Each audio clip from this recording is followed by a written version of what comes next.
परिकल्पना कि चुनाव जीतने का सवाल ही नहीं पैदा होता है। इसलिए ये सब तो ऐसे ही है, चुनाव लड़ रहा है, थोड़ा पिकनिक मना लेंगे। लोकसभा के चुनाव में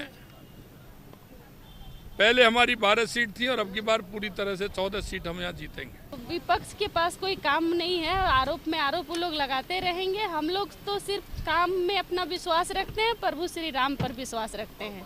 14 का 14 सीट एनडीए के खाते में जाएगा। और बसंत सोरेन अपना छवि देखे, जो उनका भाई खुद जेल में है जमीन घोटाला में, और खुद पत्थर घोटाला आने वाले समय में बसंत सोरेन भी रहेंगे। धनबाद लोकसभा सीट से भाजपा प्रत्याशी ढुल्लू महतो ने नामांकन पत्र दाखिल करने के बाद रोड शो करते हुए धनबाद के गोल्ड ग्राउंड में हो रहे सभा स्थल पहुंचे, जहां जगह जगह कार्यकर्ता इनका स्वागत करते रहे। ढुल्लू महतो जिंदाबाद के नारे लगाते रहे। धनबाद का सांसद कैसा हो, ढुल्लू महतो जैसा हो के नारे भी लग रहे थे और ढुल्लू अंदर ही अंदर उत्साहित हो रहे थे। चिलचिलाती धूप में चलते ढुल्लू महतो कभी कार्यकर्ताओं को समझाते हैं तो कभी उन पर विफल पड़ते हैं, क्योंकि ढुल्लू को लग रहा था कि एयरपोर्ट कैंपस में लग रहे नारे चुनाव आचार संहिता के दायरे में न आ जाए। झारखंड के अंदर जो मैं उत्साह देख रहा हूँ, उमंग देख रहा हूँ, मैं निश्चित रूप से कह सकता हूँ कि इस लोकसभा के चुनाव में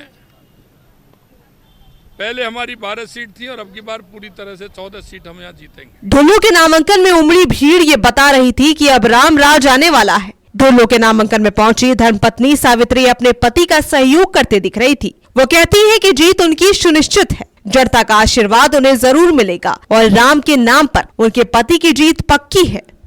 हमारे इस धनबाद लोकसभा देवतुल्य जनता जिस तरह से विधायक जी पर अपना भरपूर आशीर्वाद दे रही है, विपक्ष के पास कोई काम नहीं है, आरोप में आरोप वो लोग लगाते रहेंगे। हम लोग तो सिर्फ काम में अपना विश्वास रखते हैं, प्रभु श्री राम पर विश्वास रखते हैं।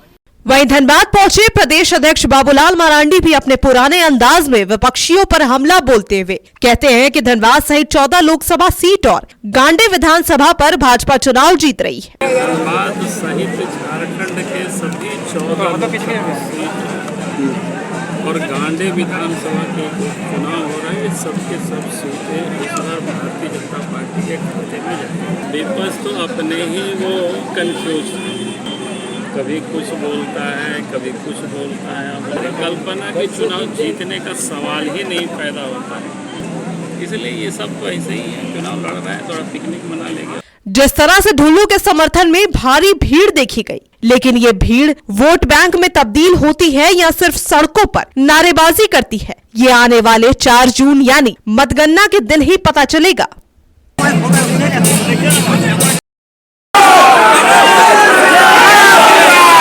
धनबाद से दीपक के साथ कोयलांचल लाइव।